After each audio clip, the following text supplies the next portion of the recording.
सभी स्थानीय भारतीय भाषाओं को आगे बढ़ाने में जुटे केंद्र ने आधिकारिक कार्यक्रमों में राष्ट्रगान और राष्ट्रगीत के साथ अब राज्य के गीत को भी बजाने और गाने की सौंदर्य अनुमति दे दी है।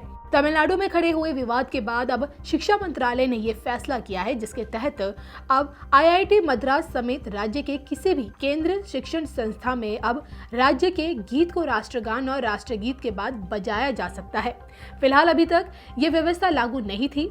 माना यह जा रहा है कि अगले 1-2 दिनों में ही इसे लेकर मंत्रालय की ओर से आदेश जारी हो जाएंगे। तो शिक्षा मंत्रालय के इस फैसले को राज्यों में पैदा होने वाले भाषा विवाद को खत्म करने की दिशा में एक अहम कदम भी माना जा रहा है। आने वाले दिनों में दूसरे राज्यों को भी इसी तर्ज पर अनुमति दी जा सकती है। वैसे ये फैसला देखिए अभी सिर्फ तमिलनाडु के केंद्रीय शिक्षण संस्थाओं के लिए लिया गया है। वैसे भी नई राष्ट्रीय शिक्षा नीति आने के बाद ही शिक्षा मंत्रालय लगातार शिक्षा को भाषाई बंधन से मुक्त करने में जुटा हुआ है।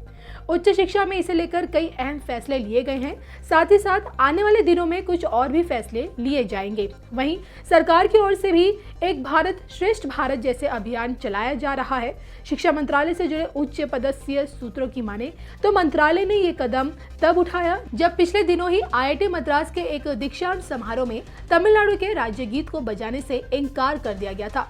बाद में ये मुद्दा बन गया और इसकी गूंज केंद्र तक भी पहुंच गई।